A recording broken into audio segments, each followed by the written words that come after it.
Good morning. It's such a joy to see all of you. Amen. Yes.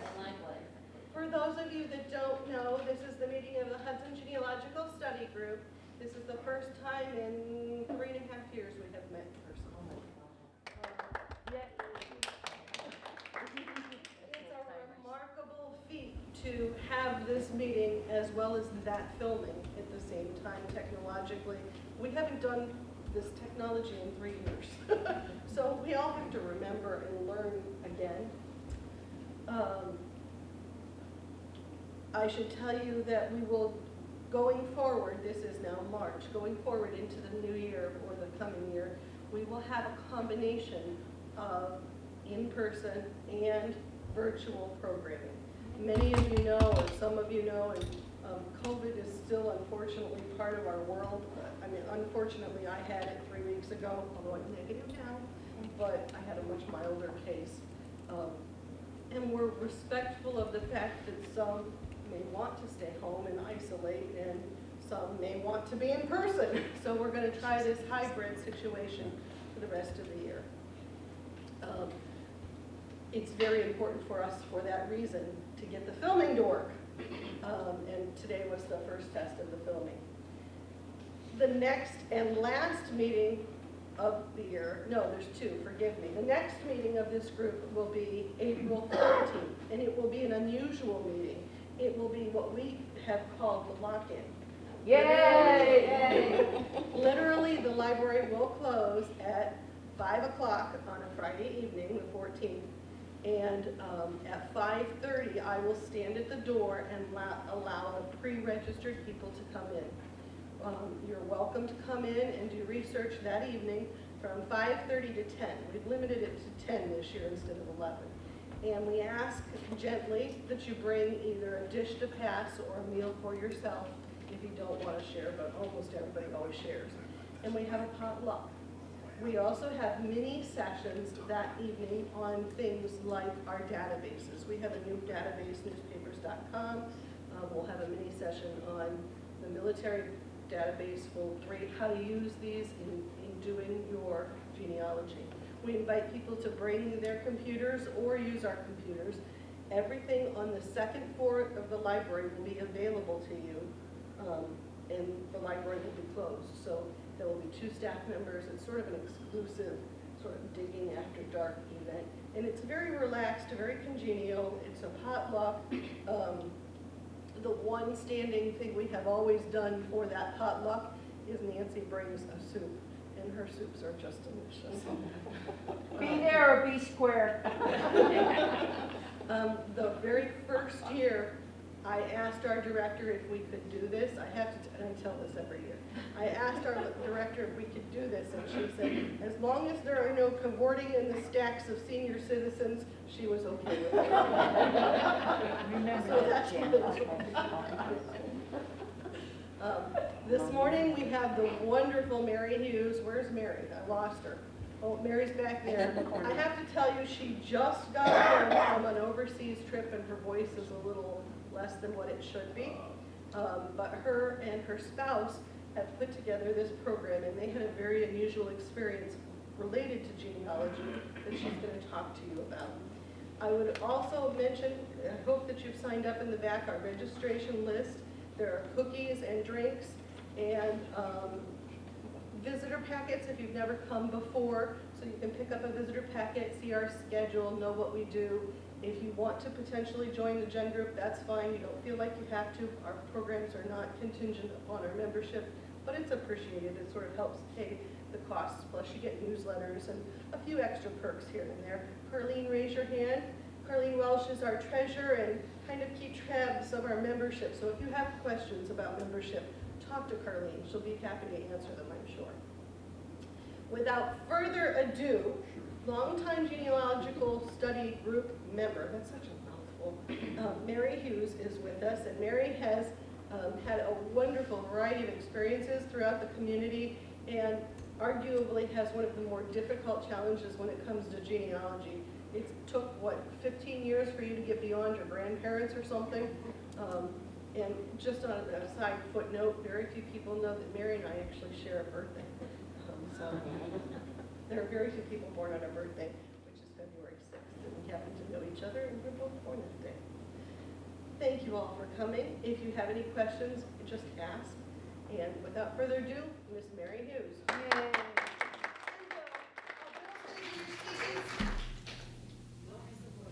Bill has the voice, okay. I believe it is. You weren't picking it up? It's on, and here's the clicker to advance the slides. Okay. Good morning, everyone. So I'm Bill Hughes, husband of Mary. Sorry to disappoint you that she's not able to speak, but the good news is she did a very good job writing up the notes. Hopefully I can follow it and present that information to you. Okay, so the topic is what happens when the Army asks for your DNA. So around Thanksgiving week of 2021, Mary's two brothers received a FedEx package containing letters from the Past Conflict Repatriation Branch and also from another company called Eagle Investigation Services. And Mary's highlighted some important information from these two letters. So, first of all, several years ago, the Army had lost contact with the family. They did identify themselves as a genealogy researcher.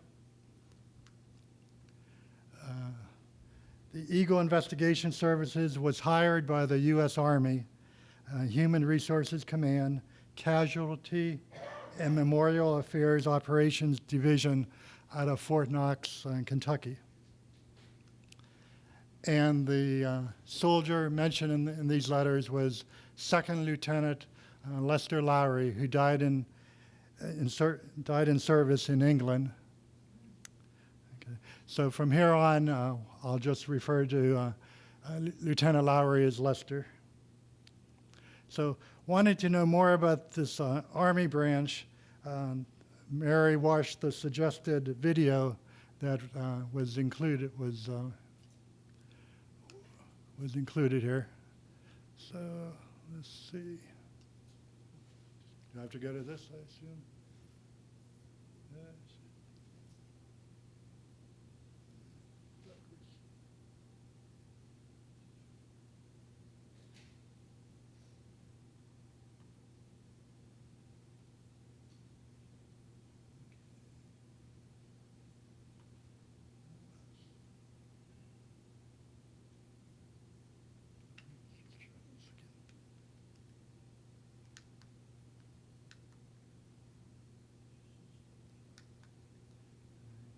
Will this play if I just hit it? Okay. 3,000 soldiers and Army airmen remain unaccounted for since the end of World War II. Here's a look inside HRC's Past Conflict Repatriation Branch to see just what we're doing to bring our soldiers home. My name is Greg Gardner. I am the branch chief in what's called the Past Conflicts Repatriation Branch. Starting with World War II, the Army has a little over 36,000 unaccounted for. About half of those are Army Air Corps and about half are ground losses. Korea, right under 6,000 now unaccounted for from the Korean conflict. And we have just a little over 500 that are unaccounted for still from Vietnam. The Past Conflicts Repatriation Branch is part of a large organization within the Department of Defense. Our role is primarily families. As part of the casualty office, we work with the families. All the questions the families have or get answers to them. We're essentially that first line for DOD in dealing with the families. This mission actually started in the 1980s with Vietnam. And President Reagan was actually the one that started this mission out. The mission then evolved into Korea. That occurred after 2000. Then in 2010, Congress made World War II a priority. There are many tools that are used to identify soldiers, sailors, airmen, and Marines from past conflicts. One of the key ones that has allowed us to get where we are today is DNA.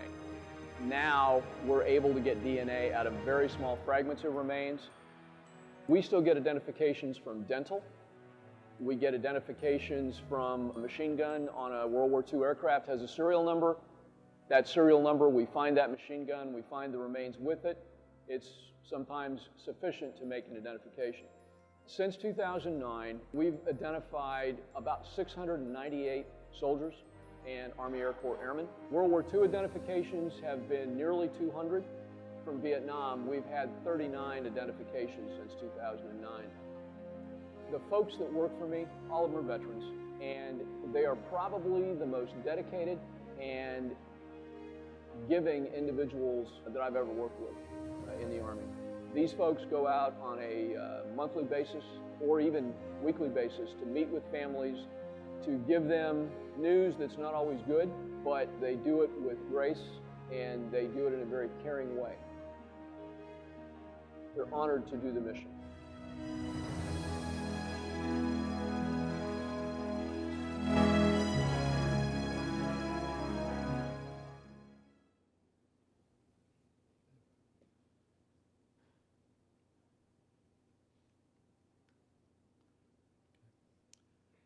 So, as mentioned in the video, the use of the DNA began in 1980 for Vietnam veterans, in 2000 for the Korean War, and beginning in 2010 for World War II. The Army also included a family tree that was provided to Mary and her brothers, showing the relationship to the deceased soldier. So Mary's brother, Joseph, is here, and the deceased soldier, Lester Lowry, is here. So you can see they share this common ancestor. The Army suspected that Mary's brothers and herself were second cousins once removed from Lester, and each of the letters that they received listed them just individually. They didn't include any other mention of siblings or other second cousins. Initially, Mary hadn't received a letter, but her brothers did, and the brothers wanted to know what to do. So they came to the family genealogy expert, Mary, and she acknowledged that there was a tie to Phoebe McCommon, Mary's great-great-grandmother. But Mary at that time didn't know anything about this McCommon and this line of the family.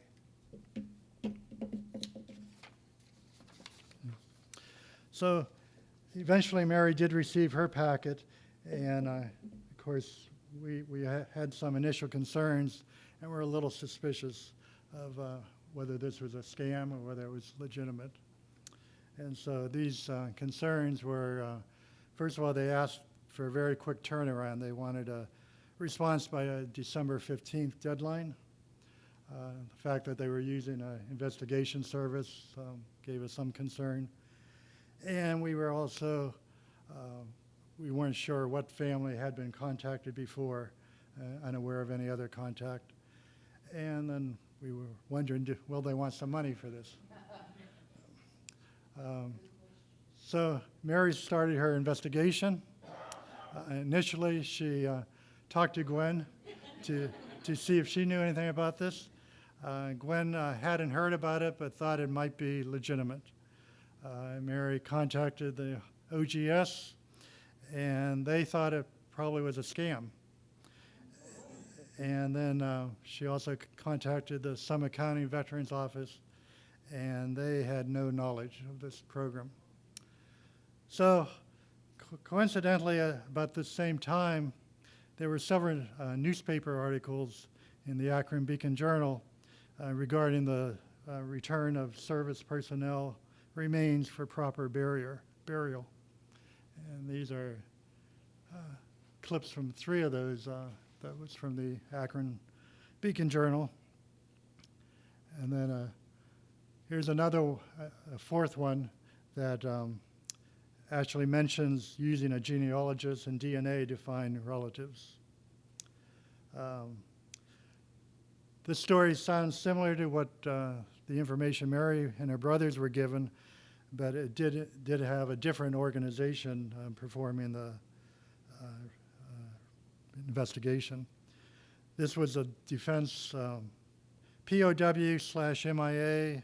A county agency was included in the information sent to us in March of 2022. In their annual report, the DPA list of service personnel they matched included their service branch and their war on their website. And for instance, in between October 1st of 2020 and September 30th of 2021, the DPA listed 137 successful matching of their soldiers with relatives. So before Mary contacted Eagle Investigation Services, she did a little digging on her own and found gravestones for Lester's parents. This is his father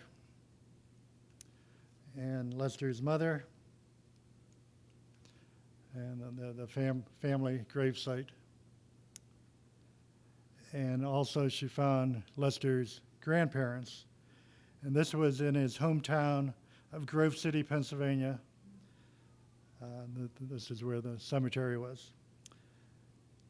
So Mary also found out that her uncle, her mother's brother, had also been listed as a pallbearer for Margaret McCommon Miles.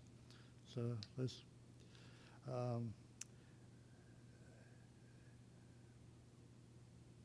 and she also found a memorial marker for Lester, also in Grove City, but in a different cemetery, just about a half mile up the road from the first cemetery, where the family gravesite was. She found out later, thank you. She found out later that, I guess I'm supposed to read this in case it's hard to read. This is the memorial marker in Grove City Cemetery. Born February 5th, 1920, died January 26th, 1944. Lieutenant in the 28th Division, World War II, lost in a plane crash over England. So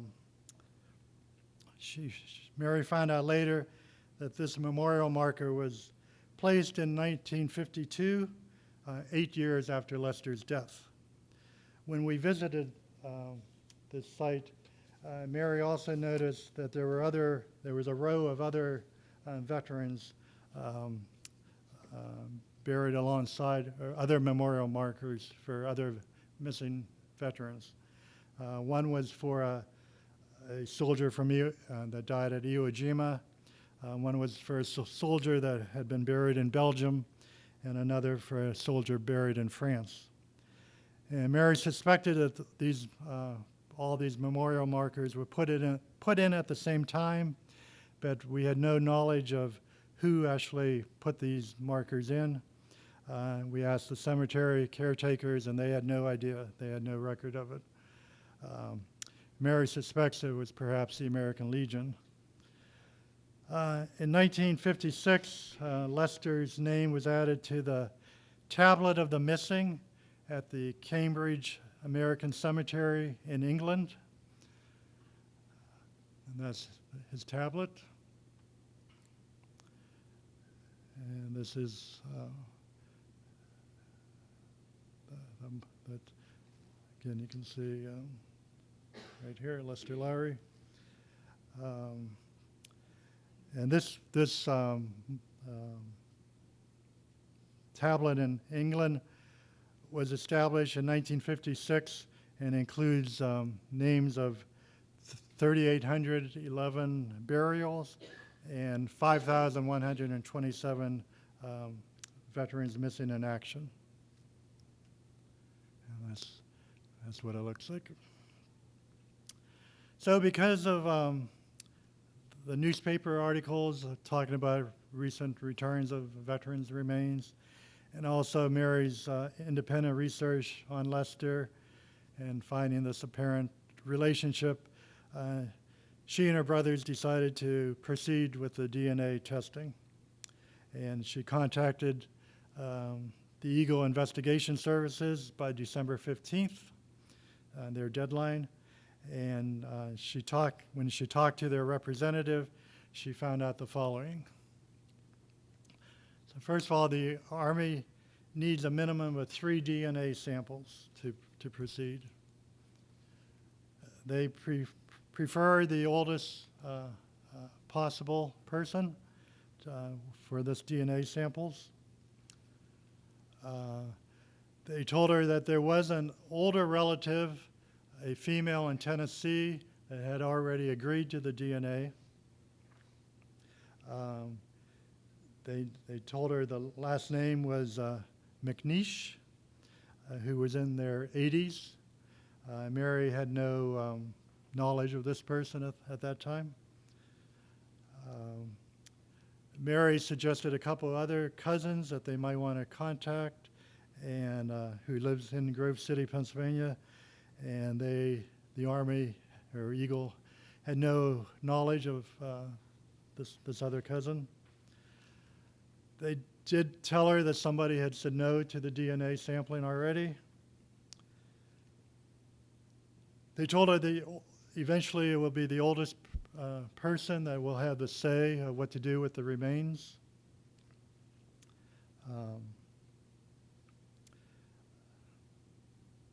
Although this person is able to, of course, confer with other relatives to make a decision. And we believe that this is why Mary also received the package last, because she's the youngest of the remaining relatives. By 6 minutes with her twin. So from the memorial marker, as you saw, Mary got Lester's birth date and death. She also has some significant dates from the Army's family chart and the various family gravestones. So this is what she knew about Lester at this time. Born in Grove City, February 5th, 1920. Almost another February 6th birthday. His father died when he was just 4 months old, when Lester was 4 months old. His mother died in January 4th, 1929, 1 month before Lester's 9th birthday. She was 35 years when she died. In a 1930 census, Mary found that Lester was living with his maternal grandparents, last name of Miles, and also living there in the same household was Lester's older brother, John, who was about 3 years older than Lester. Lester was working for a local company after high school and lodged with his brother in Grove City, according to the 1940 census. And then he registered for the Army in Mercer, Pennsylvania on February 17th, 1941. And then, as you know, he died in a plane crash on January 26, 1944, at age 23. Mary was able to find Lester's high school yearbook picture. It said, Lester Lowry, Les, fishing rod, a lazy day, slipping through school, and a great pal. Mary was not able to find Lester's Army's registration, but she did find his brother's, who was registered October 16, 1940. So this is his brother John. She found out that his brother John Harvey Lowry died December 26, 1943 in New Orleans, basically 1 month to the day before Lester passed away. And Mary had a very good experience with the Louisiana office for obtaining this death certificate for John. It only cost her $5 for that, for this certificate. And Mary thought that John may have been working at a naval base in New Orleans and died from an accident there. However, later she found out that he was working for MGM Studios as a timekeeper and died of tuberculosis. So far, Mary still has some important unanswered questions. She knew that Lester had died in a plane crash over England, according to the memorial marker, but didn't know the circumstances of the crash. She also wondered why the memorial was not done till 1950. And she wondered who the Army had been in contact with, because as far as she knew, Lester was the last one to die in the family, so who was the Army contacting? His maternal grandparents that he had lived with in the 1930s both died. His grandfather had died in 1933, and his wife in 1938, which explains why he and his brother went on their own to live in the boarding house in 1940. And then, who was this relative in 1940 by the name of McNeach, the lady in her 80s? And then finally, what will the DNA prove? So in January, the Army confirmed that they had received our agreement that Mary and her brothers would participate in the DNA sampling as asked. And the Army also asked if they wanted to see the declassified individual deceased personnel file, or DPI. Mary said definitely yes, we want to see that. So the DPI was filled with a number of correspondence and important information. So we learned that Lester had crashed at the Blue Gate Hall property at the Great Barfield in Essex, England. This crash site was visited the next day by an Army officer, and in that January 27th report by this officer, he says Lester had been traveling at a high rate of speed and had hit the ground at a 60-degree angle. And this created a 10-foot impact hole that was still smoldering the next day. On January 29th, a couple days later, a recovery crew worked the site and found only small plane parts, but no body remains. Lester is listed as missing in action. On February 27th, his personal effects were sent to a Stanley warehouse in Liverpool, England.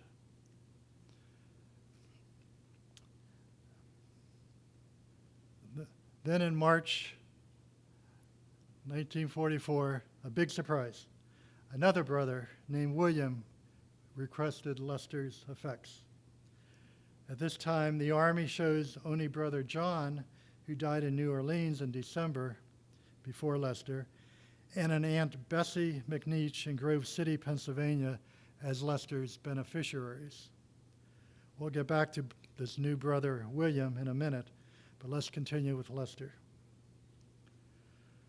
So following the DPI information, it wasn't until April 10th, 1944, that Lester's status was changed from missing in action to deceased due to the airplane accident. He did not die in combat, but in the line of duty. William received Lester's effects in September 1944, and Mary noted that the Army listed the only debt Lester had was with the Officers Club in England.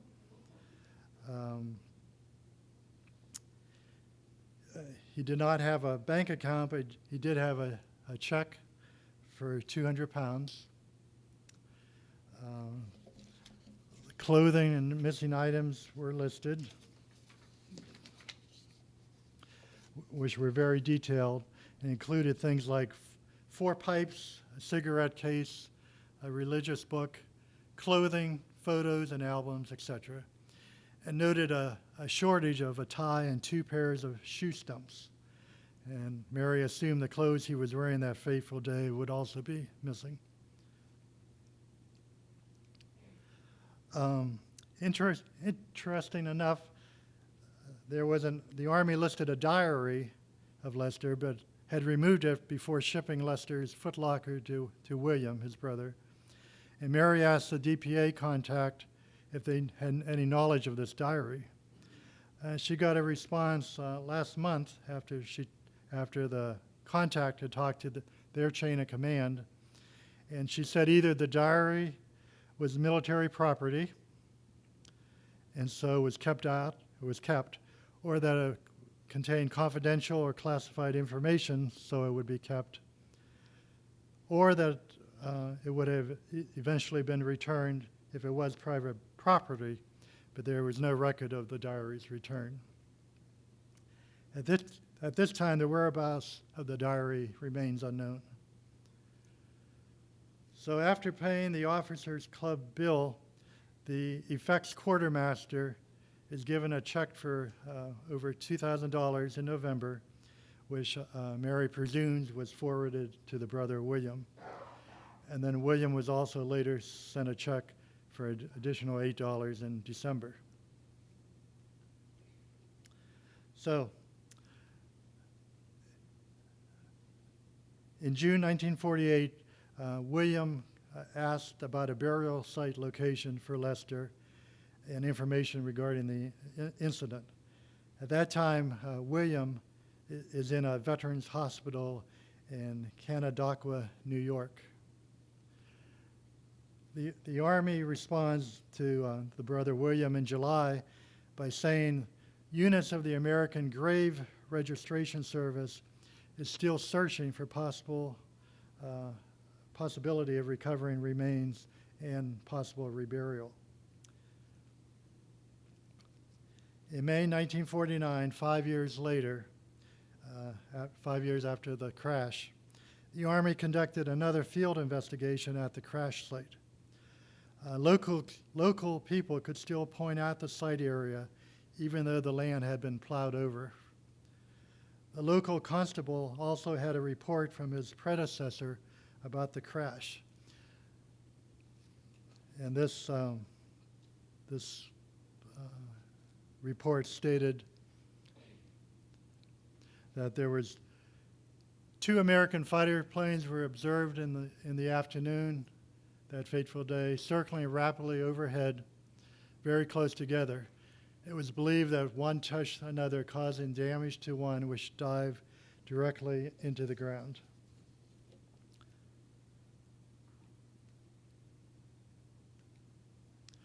The second plane continued to circle for a while under control, and they presumed headed to base.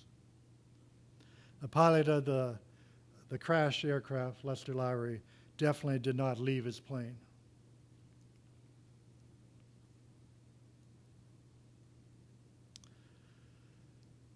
So in August 1950, the Army established the Board for Identification of Unknown Overseas to review cases, identify remains, or declare non-recoverable. In November 1950, the family was informed that no further searches would be made and concluded that Lieutenant Lester Lowry disintegrated upon impact. This letter was sent to the brother William at the Veterans Hospital in New York State and to Lester's Aunt Bessie in Grove City, Pennsylvania. Unfortunately, the aunt had died 3 years earlier in 1947. Her husband, however, was still living at that time. So this is why the Grove City Memorial was not placed until 1952 and the Cambridge Memorial in 1956. So we have answers now to Mary's first and second questions. What were the circumstances of Lester Lowry's death, and why the memorials were not done until the 1950s? Mary had other questions, however. The next question was, who was the Army in contact with before? The DPI had correspondence with the brother William and the Bessie McNeish, but who was this brother William? I guess I'm a little behind. So who was this brother William? William was born in 1915.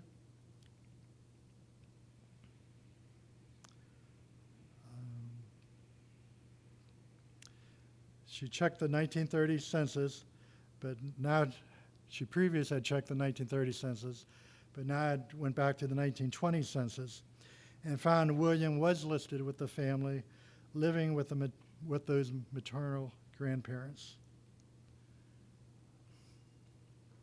The brother had moved to Sharon, Pennsylvania after the mother's death, and in the 1930 census is listed as a boarder.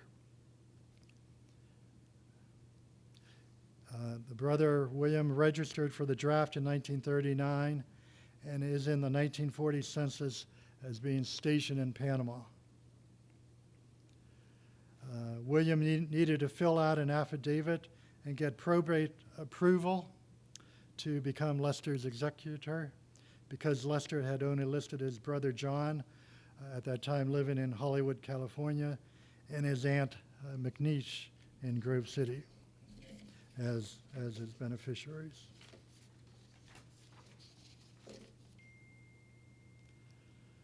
And then the brother William at that time was stationed in Texas at the time of these legal proceedings.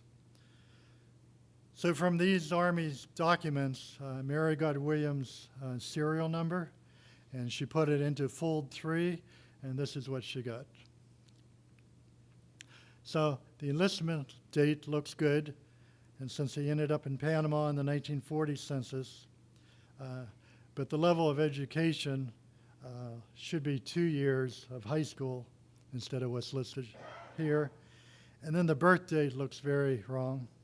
It should be 1915 and not 1866, where he would have been 73 years old when he enlisted. Mary asked about this discrepancy with someone at a military cemetery, and they said serial numbers were often reused, but it seemed strange it would be reused for someone with the same name. So Mary followed William's various locations throughout his correspondence with the Army, and she did find a 1945 registration for him. He registered again, and note that he is an unemployed veteran at this time, living in Sharon, Pennsylvania, actually 1 block away from where Mary grew up in Sharon. Notice that he doesn't list any relative as the contact, but instead a friend, even though his Aunt Bessie's husband, his uncle, is still living in Grove City. In 1950, he's discharged from the Army, and he's now living in Grove City on the same street as where his uncle lives. He was last stationed at Patterson Airfield in Ohio, and Mary believes this might be his grave at the Dayton National Cemetery, although she hasn't officially confirmed that with a death certificate yet, but it seems to be a possibility. So Mary needs to find out more about Lester's Aunt Bessie McNeish, especially since McNeish is the name of the relative in Tennessee that responded to the DNA request. So who is Bessie Miles McNeish? So Bessie was 8 years older than her sister Gladys, who was Lester's mom. She was born in 1885. She had 2 years of high school, according to the 1940 census, and was married when she was 20 years old to Benjamin McNeish. She had 3 children,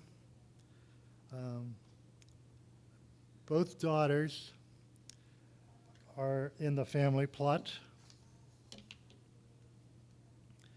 And the two daughters never married. The family plot is the same cemetery as where Lester parents and grandparents are in Grove City. She also had a son, Paul McNeish, born in 1909. Here's the family plot. So, again, Paul was born in 1909 in Grove City. He joined the military, and in March 10th, 1952, the Sharon Herald newspaper reported that Paul and his family were returning to Grove City for a visit from a 3.5-year stay in Japan. And he would, after this visit, would be stationed in Atlanta, Georgia. They lived for a time in Tennessee before being restationed at Fort Leonard Wood in Missouri. And they had one daughter by the name of Lynn. So tracking down Lynn, who was 7.5 months old in 1940, there is record of Lynn's return from Japan on March 1952 on the ship LaGuardia, arriving in Seattle in March 1952 from Yokohama, Japan, with the final destination of Grove City, Pennsylvania. She attended and graduated the University of Tennessee, and she was married to William Patterson Russell, Jr. in 1961, and had 2 daughters, and was living in Nashville in 1992 at the time of her father's death, and in 1994 when her mother died. She would be in her 80s now. Mary suspects that Lynn is the relative in Tennessee that responded to the Eagle investigation DNA request. Therefore, Mary started to expand the family chart under the John McCommon side of the family. So this experience for Mary has been interesting, and she's learned a lot.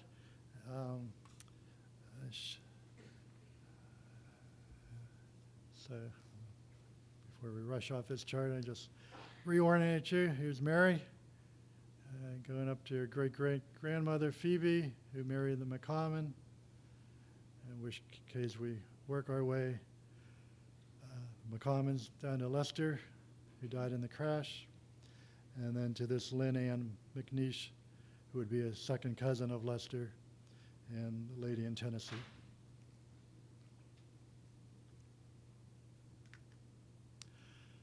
So this whole experience started in November 2021, receiving these letters from the Army. Mary responded in a timely fashion.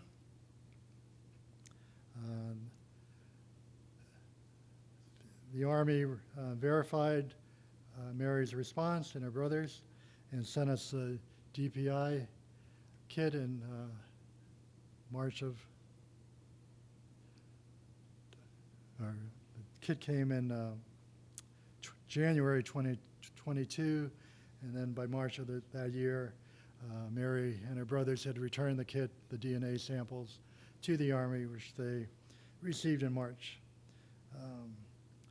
Mary did contact the Army in January of 2023 to see what was the latest on the DNA sampling, but so far there's no results to report. So it's a little hard to imagine what they may have found.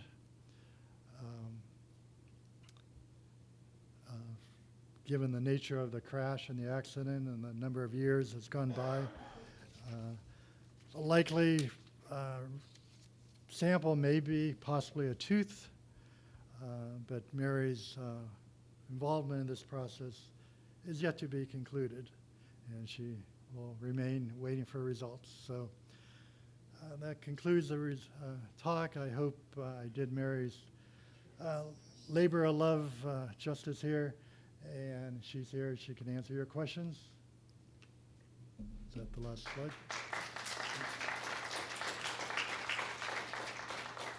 I don't know if you have any questions. Come to the mic.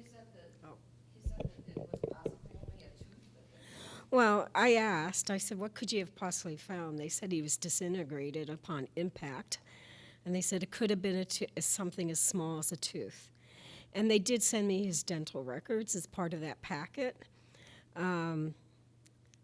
But, you know, it's been plowed over. It was a field. It was a working farm. So it could have been a creature's tooth. I don't know. And they said the DNA was being tested, I think, in England. So I don't know if that's part of the long delay or not. So they're trying to match your DNA. DNA with his tooth or with this tooth. Right, exactly. And then at that point in time, the oldest person would have the say on, do you want the tooth brought back and buried and properly? You know, my opinion is there's 2 memorial markers for him already, which is pretty good. They also told me, and I probably wouldn't be the first in line, but we could, they were supposed to send me a list of all the medals he had gotten, and I would be able to buy it at cost if I wanted them. But I haven't seen that report yet. And that she told me that probably early February or January. So If there's any chance that it's that small and it is there any way that they could bury that tooth with his memorial plaque? I assume they could. Yeah, and I'm sure there would be a ceremony if they wanted. No. But again, it's when I spoke to her, she said, you know, McNeish was a direct descendant because she's the second cousin, and but they were concerned about her age, so they were looking for us too. So, you know, but I was surprised they didn't know my other cousin. So, yes. Do you have any information about the company that the Army used to do the DNA testing? The Eagle Investigation Services. She asked if I knew anything about the company that was doing the genealogical research. Not. The DNA testing. No, I don't. On the form, they just said that would only be used for this specific purpose and not, you know, shared with Ancestry or anything like that. But no. Have you tested with any of the commercial companies? No, I haven't. So we'll see what. Yes, in the back. Remarkable journey for you, very impressive. You're so thorough in your investigation. I'm sure I know the answer to this, but was there any record of the returning pilot? I wondered about this. I gave a little presentation to the veterans, and no one asked a question. I went to stand and said, what would have happened if 2 planes left and only one came back? What was the normal procedure? No, I don't have that report. And that's interesting. So what they sent in the DPI, it was sort of backwards. It was the oldest, was on the bottom, so you had to read it the other way. And one sheet was actually, you had to hold up to the mirror. It was the mirror image paper. But they don't mention that. It's mostly the correspondence between the brother and the military and the Army. I thought it was interesting he asked for the effects before he would find out about the burial site. But I realized it took quite a while to get you from missing in action to deceased. I mean, years, basically, because they were trying to recover as much as they could way back then on these. Yes, sir. Question, total sidebar for you. What intrigued me, one of the many things that intrigued me, outstanding, was the check was almost $3,000. In those days, that was a lot of money. I know that. My husband looked up what 200 pounds was worth. Today it was $17,000. I don't know, and I don't know. In the correspondence, when they talked about him not having a bank account, and they had a letter to the Officers Club wanting to know what his debt was, because I kept thinking he was a fun pal, right, from high school. But they never said how much he owed from that, and that there was this check from the effects quartermaster. So he got the check for $2,000. I don't see where it was sent to William. I'm not sure if it was sent to the Officers Club. It just said that. I assumed it was sent to William, and then William got the $8.07 in December. But yes, that would have been a lot of money. But what would you spend on if you're in the middle of a war? And so. Did someone else have a question? Yes. So how did you, I know you looked at the articles in the paper and everything, but how did you know that this wasn't a scam? I'm surprised the OGS. Oh, she was so vehement that this was a scam because it was near Thanksgiving. You have only 12 days to respond, go. And no one had heard of it. And I'm surprised that there isn't more publicity. Now, when I did this for the veterans, I did the DPA video, which is like 10 minutes long, and how much they appreciate when veterans come in on people to give their DNA for that. But this all started under Ronald Reagan in 1980 for Vietnam, to use DNA to find remains. And the DPA does a nice job in their annual report. They'll list the people and what branch and what war that they've found the remains. And in this one, the one we mentioned, there was 142 found, but they only listed 137 because they hadn't found the relatives for the remaining 6 family members to inform them first. I've through the Eagle Investigation Services. They just must have done some genealogical, maybe Gwen could answer this. Someone in their office, they do genealogical research, and they just started going through records. Yes, Gwen? When are you going to England? Oh, I'd like to check that one. Air Force Base still exists. Yeah, and the memorials looks interesting. I know there's the wall, but there's also 3,000 burial sites. There's actual burials there, too. But it was interesting. There was more missing in action than there was burials from there. Any other questions? Oh. Well, I hope you got something out of it and enjoyed it. So thank you very much for listening.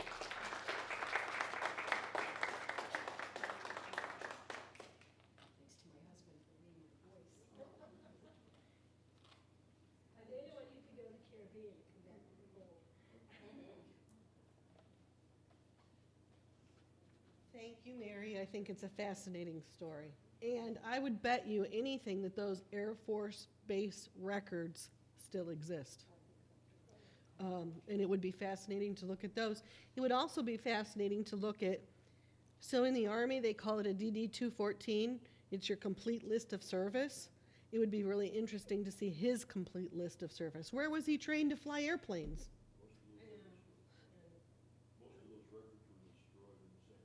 Well, some of them are in St. Louis, but some of them are held locally at the county courthouses. Veterans were encouraged to deposit those records throughout their service at their county. Well, I know Brother William had to go to the Mercer County Courthouse to prove his relationship, to get the affidavits, and this ran through St. Louis military offices. He had to go to Mercer County to get apparently something must have happened that he left the family in 1930 and really lost contact. It's interesting, when she asked me, 2 years ago, 2.5 years ago at the beginning, I had a vague notion that the government was investigating for one of the wars. I couldn't have told you which. I couldn't have told you which president. We have dear friends that their family served in the Air Force and had a missing veteran in Cambodia and had been contacted which is why I had thought maybe they exist, this Eagle I had never heard of Eagle, but I knew that the military had done some investigations. All that being said, don't forget to pick up at the back of the room, there's a flyer about the upcoming April library programs. Mindy, raise your little hand. Mindy emailed me several months ago, I don't know, almost a year probably, when she heard that the very famous exhibit at the Cleveland Museum of Art was coming about the Tudors and the Tudor paintings. And she said, this is really interesting. We should do something at the library.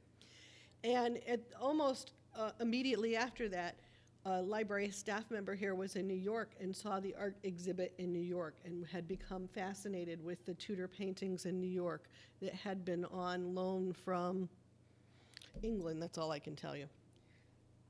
And because of that, we chose to do March as Tudor Month at the Hudson Library. If you go look at the vignette room, a lot of kids tell me she's scary, but we tried to recreate Elizabeth I in the vignette room.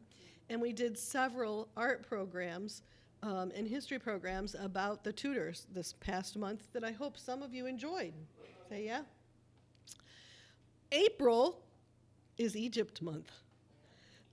So there's a new book out about Cleopatra's daughter. How many of you knew she had a daughter? How many children did Cleopatra have? Famous Cleopatra from Egypt. She had 4 kids, guys. She had a set of twins and 2 sons, one by Julius Caesar and the rest by Mark Antony. Well, for the first time since Cleopatra, which is now roughly 3,000 years, I think, there is a biography written of her daughter. So I contacted the author and begged her, and she's doing a virtual visit with us about her book, literally titled Cleopatra's Daughter.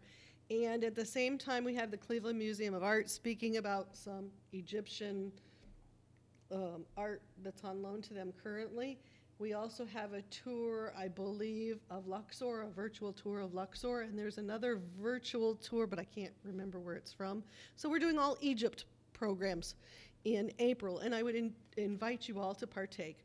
We also are doing in-person programs. We have a couple of mystery authors coming in April, but all of this you can find in the flyer. Relative to all of you is the lock-in, which is April 14th. And I will be here until 10 o'clock that evening. I will literally be the last one to leave with Nancy Brock.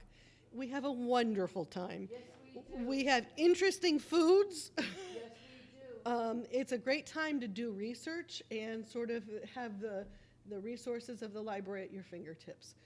So I would encourage you all, if you're interested in that, to sign up and attend. And in May, she left early, she had another meeting.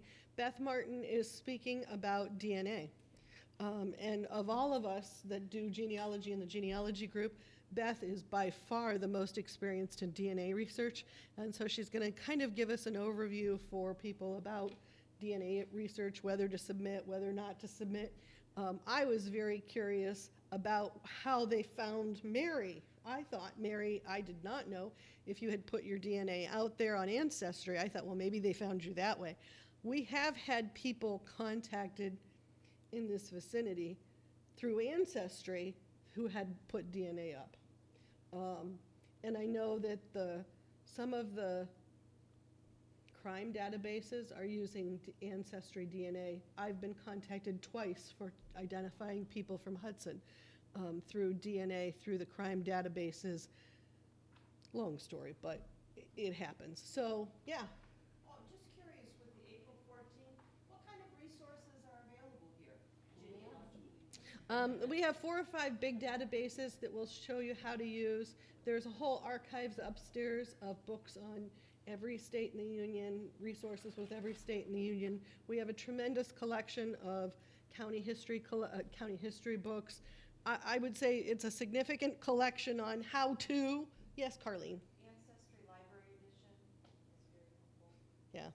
During the pandemic, the Ancestry database was available to all of you at home, but how long ago? 3 or 4 months ago, they've discontinued that. So now to get the Ancestry database, you either pay, I believe, $79 or $89 a month, or you come to your local library and use it. And we have Fold 3, which is a military database where you can get military documents. We have newspapers.com, which has a wonderful collection of online newspapers you can search. There are all sorts of, we have a whole archive. Yes? Other than the lockdown, do you offer any, type of classes to use? Well, that's what each of our monthly meetings hopefully teach you something about genealogy. Raise your hand, Nancy. Nancy is the consummate volunteer. She spends, if you call and ask me, I'll set you up with Nancy for a 1 hour. She'll spend 1 hour with you and look at what you have and give you suggestions on where to research to find more. And if you get beyond Nancy, then you come to me. Okay, and then, what, I call the library? Call the library and tell them you want tutoring, and then I'll connect you with Nancy. Or you can call the library and set up an appointment and come into the archives and do your own research. Other questions while I'm here? Yes, Cindy? Not so much a question, but to go along with that, learning things. Western Reserve Historical Society and the Gen Library. I don't know, does anybody, I haven't paid any attention if they're doing any basic. I don't know that they've started in person yet. They're still doing virtual. And I don't know if with Western Reserve, you pay to get in. But if we do have members here in Hudson that are members of Western Reserve. So if there are things you need from Western Reserve or you need to get in there, I can connect you with those people that are members here that can get you in there to get those resources. Western Reserve has a tremendous collection of international newspapers. Nancy, didn't you go there and read your Czech newspapers? Yes, Cleveland had many foreign newspapers, Bohemian, Hungarian, Polish, and it's on microfilm. And I knew the death date, and I pulled out my Bohemian newspaper and located the date and identified the obituary of my grandparents, great-grandmother, and sent it off to the Prague archives and told them I wanted a running account, and voila, they sent me back to the 1700s. Oh, my. Those Bohemians have great church records. Yes, Helen. Pat Hall and I went 2 weeks ago down to the Western Reserve Historical. They're only open Thursday, Friday, and Saturday, I believe it is, from 9, I think, Yeah, or 10 they're very limited. to 3 o'clock in the afternoon. If you're a senior, it's $13 to get in, plus you have to pay for parking if you park in their parking lot.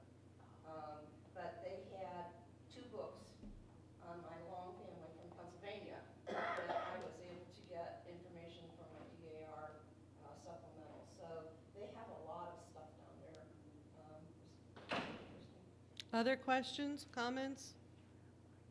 Anything you guys want us to do, we'll take under advisement.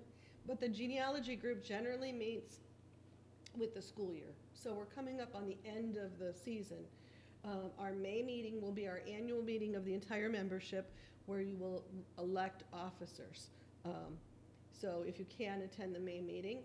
And then we take the summer off and we start again in the fall. We're putting together the schedule of programs for the fall currently. Our president is Roger Marble, who unfortunately can't be here today. And the presidency is a 3-year cycle. So, if other questions? So in September, do we come to that meeting to bring our dues? You can either send in your dues via the mail, and it's the library address, Department G, think genealogy, think Gwen. And it comes to my mailbox, and then I in turn hand it to Carlene, who deposits it into the genealogy checking account. Or you can do it online. We can pay online now, can't we, Carlene? No, I think you download the form and then you have to mail it in. Or you can just drop it off at the library, and I make sure she gets it.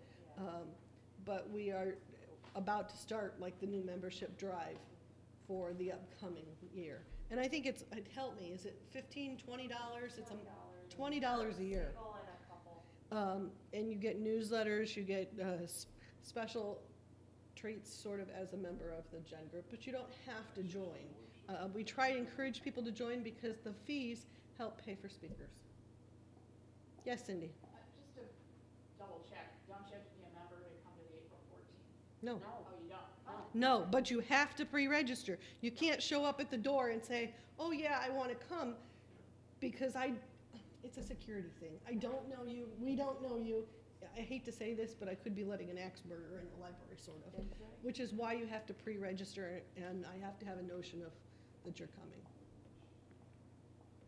I also wanted to add, while they're working on the programming for next year, if there's anything that you're interested in with programming or topics, if you'd send that information maybe to Gwen here at the library, we can look into that when we meet to schedule the, We would have never done this program on Mary's journey had Mary not sort of bugged us and said, look, I can talk about it, because I was asking her questions periodically about it, and of course she had asked me a question about it, so. So without further ado, thank you all for coming. Make sure you get flyers and cookies. Nancy baked wonderful cookies. There's coffee. And take an opportunity and sign up for the 14th, or we have a website, hgsg.org. No, it's something else. But if you go to the library website, you can find the link to the genealogy website, or ask me later and I'll give it to you. We're still learning. Yes, websites, so our website's bear with fairly us. new. It's only in the last year or so, so we're getting there.